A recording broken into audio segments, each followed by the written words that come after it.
বিষয়টি যেটা দাঁড়িয়েছে, মহাসচিব যেটা বলেছেন দলের প্রতিনিধি হিসাবে, জি, উনি যে কথাটি বলেছেন এটি হচ্ছে আসলে বাস্তবতা। রাইট। কিছু আছে রাজনীতিতে মিথ, আর কিছু আছে ডকুমেন্ট।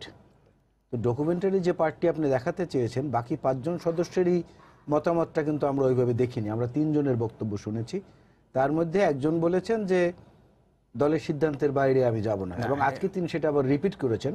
মোশাররফ হোসেন সাহেব বগুড়া 4 থেকে সম্ভবত নির্বাচিত উনি। আর উকিল আব্দুল সাত্তার সাহেবের কোনো মন্তব্য কিন্তু আমরা দেখিনি কোনো প্রিন্ট বা ইলেকট্রনিক মিডিয়া। উকিল আব্দুল সাত্তার সাহেবের একটি মন্তব্য বাংলা ট্রিবিউনে আছে। এছাড়া হারুনুর রশিদ, যিনি আপনার চাঁপাইগঞ্জ 3 থেকে, তিনিও বলেছেন না, হারুনুর এবং রশিদ 3 জনে কিন্তু এটি বলেছেন দলের সিদ্ধান্তের বাইরে যাব হ্যাঁ, না। দলের সিদ্ধান্তের বাইরে যাব না। তো দলের সিদ্ধান্তের বাইরে যেহেতু ওনারা যাবেন না, দল থেকে এটা পরিষ্কার বলা হয়েছে যে এই নির্বাচনের ফলাফল আমরা প্রত্যাখ্যান করছি। এখন যদি ফলাফলের কিছু অংশ গ্রহণ করা হয়, তাহলে তো নির্বাচনটা কি পুরোপুরি আর কি বৈধতা দেওয়ার একটা চেষ্টা হিসেবে এটা ধরে নেবে, বিশেষ করে রাজনৈতিক প্রতিপক্ষ এবং বোদ্ধামহল যারা আছেন তারা। রাজনীতিতে যদিও নানা রকমের কৌশল বিভিন্ন সময় থাকে, কিন্তু তারপরেও একটা জিনিস হচ্ছে বাস্তবতা, যে সেটা হলো যে এইটাকে নিয়ে যে রাজনীতিটা শাসক দলের পক্ষ থেকে করার চেষ্টা করা হচ্ছে, সেই রাজনীতিটার জন্য কিছু এলোমেলো কথাবার্তা আমাদের মধ্যে আছে। কারণ সবার ধৈর্য ক্ষমতা বা ধারণ ক্ষমতা তো একরকম না। জি, অনেকে এমপি নির্বাচিত হয়েছেন যাদের ওই ধরনের ধৈর্য বা ওই ধরনের অ্যাবজর্পশন পাওয়ারটা কম, আবার কারো কারো আছে বেশি। তো দলের প্রতীক নিয়ে কেউ নির্বাচন করলে দলীয় সিদ্ধান্ত সর্বশেষ যেটা, সেটাই হলো চূড়ান্ত, আমরা এমনই জানি। ব্যতিক্রম যে নাই তা না, ব্যতিক্রম তো সাম্প্রতিককালেও হয়েছে, আগেও হয়েছে। যেমন শাসক দলের প্রধান গতকালকে ওনার উপদেষ্টা পরিষদের সদস্যদেরকে নিয়ে যখন বসেছিলেন আলোচনায়, তখন সেখানে অনেক রকমের এলোমেলো আলোচনা হয়েছে। এমন কথাও হয়েছে যে একজন উপদেষ্টা সেনাবাহিনীতে থাকার সময় দিনাজপুরে পাকিস্তানি সেনাবাহিনীর সঙ্গে চাকরিতে ছিলেন, তখন এখানে উনি আমাদের নাগরিকদেরকে হত্যা করে তারপরে পাকিস্তানে চলে গেছেন। তার উত্তরে আবার যিনি নেত্রী আছেন আওয়ামী লীগের, তিনিও আবার অনেক কথা বলেছেন।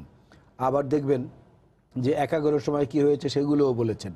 তো এখন পর্যন্ত যেটা আছে বিদ্যমান বিএনপির মধ্যে, সেটা হচ্ছে যে না, আমরা এইটাকে বেগম খালেদা জিয়ার মুক্তির শর্তের সঙ্গে কোনো রকম মেলাতে পারি না।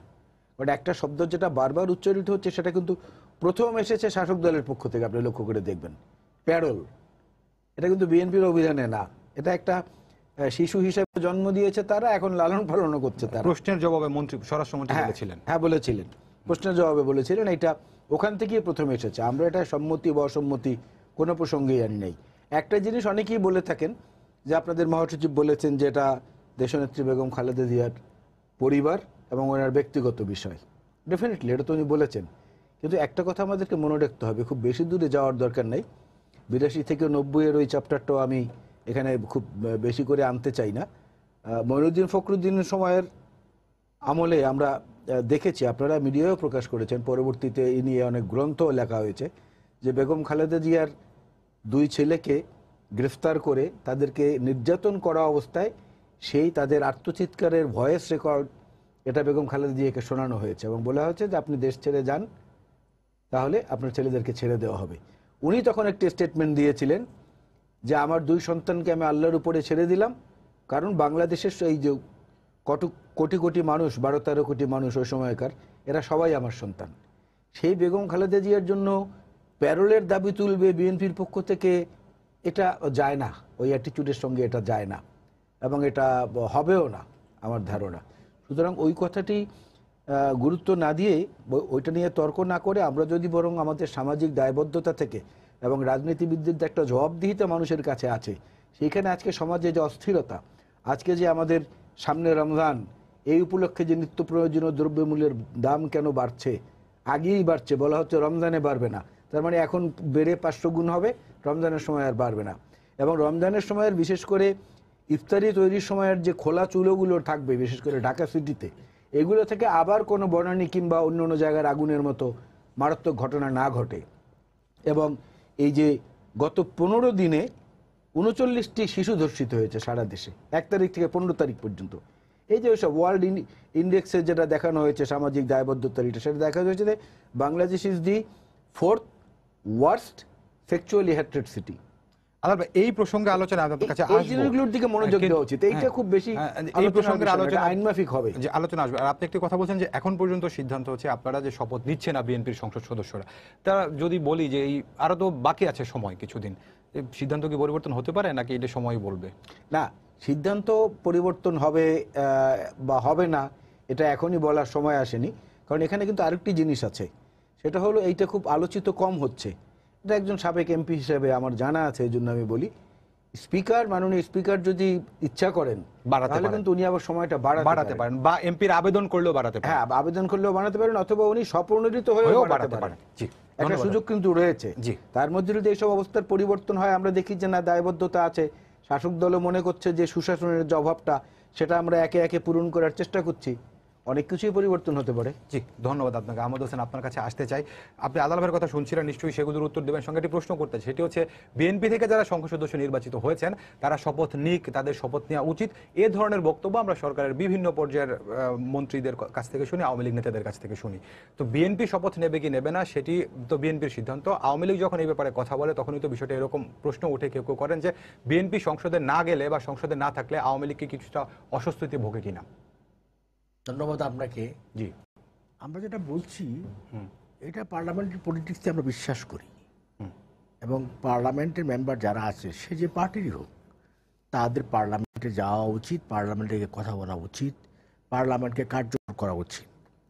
সেই জন্য বলি এটা আমাদের ইতিবাচক, এটা আমাদের বিশ্বাসবোধ থেকে বলি, কোনো অস্বস্তি থেকে না, কোনো অস্বস্তি থেকে না। আমি এখনও বলছি যে পার্লামেন্টের মেম্বার যারা বিএনপি নির্বাচিত হয়েছেন তারা বাহিরে যে কথাগুলো বলছেন, Mirza Fakhrul member of parliament, তিনি যেটা বাহিরে বলছেন ডেইলি, তিনি যে পার্লামেন্টে গিয়ে কথাটা বলেন তাহলে এটার গুরুত্ব আরও বেশি পায়, কিন্তু এটার ভ্যালু আরও বেশি। তখন মেম্বার অফ পার্লামেন্টের বক্তব্য, পার্লামেন্ট মেম্বারের বক্তব্য, তখন এই বক্তব্যের একটা আলাদা ওয়েট থাকে, ওজন থাকে, গুরুত্ব থাকে, একটা মেসেজ থাকে, এই মেসেজটা বাইরেও যায়। কাজে আমার মনে হয় যে বিএনপি তো ব্লান্ডার করেছে অনেক, যে আরেকটা ব্লান্ডার যাতে না করে, এটা আমরা চাই যে বিএনপি রাজনৈতিকভাবে পলিটিক্যালি মরে যাক, শেষ হয়ে যাক। ব্লান্ডার কি করেছে বিএনপি?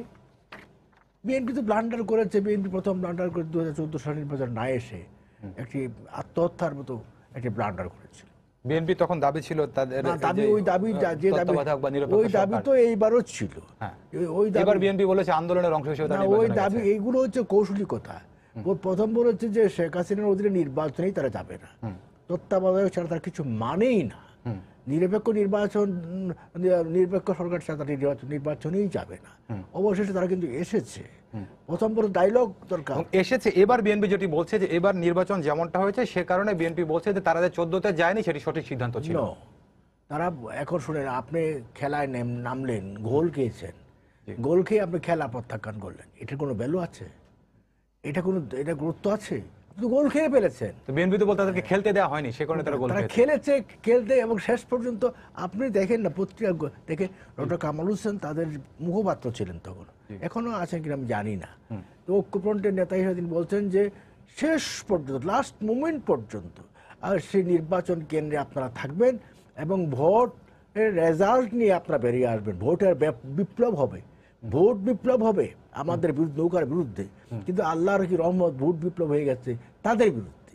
এটা হয়তো তারা বুঝে উঠতে পারেননি, এটা তাদের ফোর্সাইটনেসের অভাব ছিল, এটা তো রেকর্ডই আছে।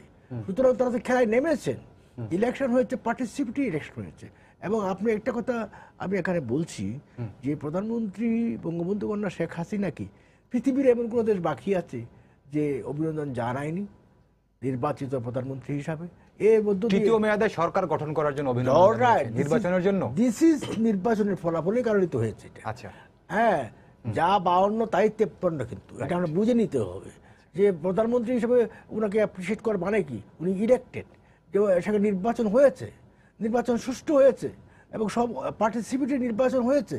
সকল পার্টিসিপেটরি বিএনপি বলে, কিন্তু সুষ্ঠু তো বিএনপি স্বীকার করে না। বিএনপি তো বিএনপি পরাজিত হলে কেউ স্বীকার করে না, বিএনপি কোনোদিনই স্বীকার করে নাই।